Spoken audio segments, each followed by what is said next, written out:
Yo, yo, yo, what's going on, everybody? Stackopolis Jack here, bringing you a brand new video.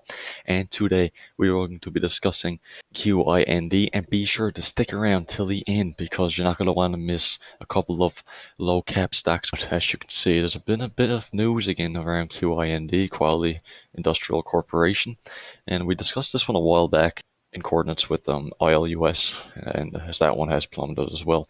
But again, there's some news coming out on this stock, which is about time. It's been a while. But as you can see currently, as of Friday, with a market cap of about $36.6 million and a very low float of 20.5 updated on the 10th of July.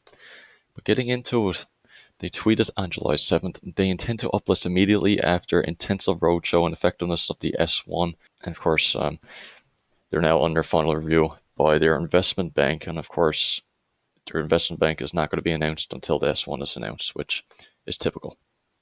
But as you can see here, on the 14C that was released July 3rd, they're going to have to effect a reverse split of their issued and outstanding common stock in a range of not less than 1 for 2 and not more than 1 for 20. So again, it's a little bit of a risk. You're going to uplist to the New York Stock Exchange, hopefully, within a decent amount of time and not too long, because they've made announcements in the past and they've took a long time committing to them. But again, of course, none of these videos are financial advice. You have to do your own due diligence. But, it's great to see a 14C on this. And hopefully within, 10 to 20 business days, we could possibly see some of this. And of course, as you can see, Radix, as you can see, per their PR, reverse split of company stock, which may only take place in order to list QIND's common stock on the national exchange. And very significantly, the reverse split may only take place at the same time as the company's common stock is listed on a national exchange. So again, that won't happen until they're uplisted. But as you can see as well, this is posted by Major Gain 7. Give him a follow as well. We've talked about this before in the past, about their annual revenue, and they currently hold an order book of over $150 million. The company is also working on closing additional orders from the active project list of over $2 billion. But again, we've talked about this in the past with annual revenue. And as you can see, Major Gains also says, uplisting the New York Stock Exchange, $2 minimum. As you can see, very organic price per share for split 30 to 60 days after S1 filing due by next week. And as you can see, 114.5 million authorized shares as of right now, and inside owners own 89.6 million. Yet 270 billion valuation in oil and gas and 2 billion in pipeline orders. So again, with the price where it's to, it may have to go up a bit more in order to, not have to jack that reverse split up even more. But again, the New York Stock Exchange is going to be big for this company, especially get more eyes on it, more people, to trade the stock, of course. But again, you have to do your own due diligence. This has been a stock that's been around for a while, and in coordination with ILUS as well. And big jump ups and downs with ILUS in the past. But getting into it, I hope you stuck around this long, or at least skip ahead to this part, because this is a stock that not many people's talking about, and could pay huge. But of course, is a very low market cap, very low outstanding share, very low float stock. And it sits at 273 right now, down roughly 10% on Friday. But as you can see, the market cap is under $2 million. And as I've got once ago, your standing share is about 732,000. And I believe the estimates I've seen is about 850 right now. Please correct me if I'm wrong with that. But this stock has seen ups and downs within the past few months. And within every 40 to 50 days, it seems like when there's a bit of news announced, it jacks up the price like crazy. As you can see, back in the middle of May, it rose to $14.29.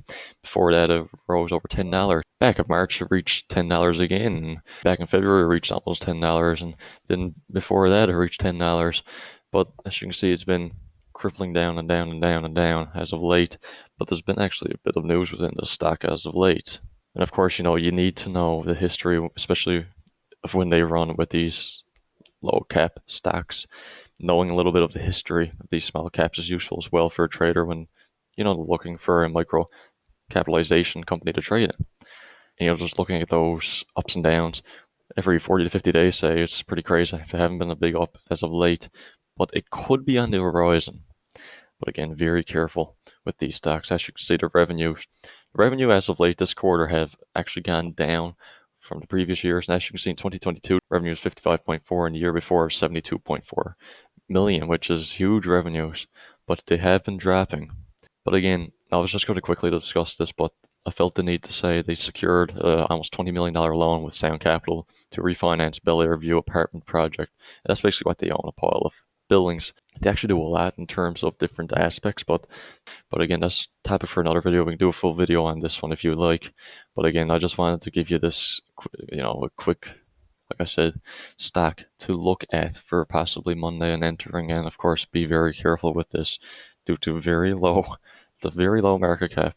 There have been some CEO changes as well in the past few days. There's a new interim CEO in, and has been some stuff in terms of filings, in terms of that, stock options for these CEOs and high up members.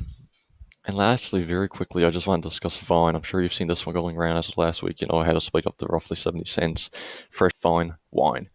Very low market cap still as of Friday, 7.5 million, and the outstanding shares is extremely low at under 16 million as well.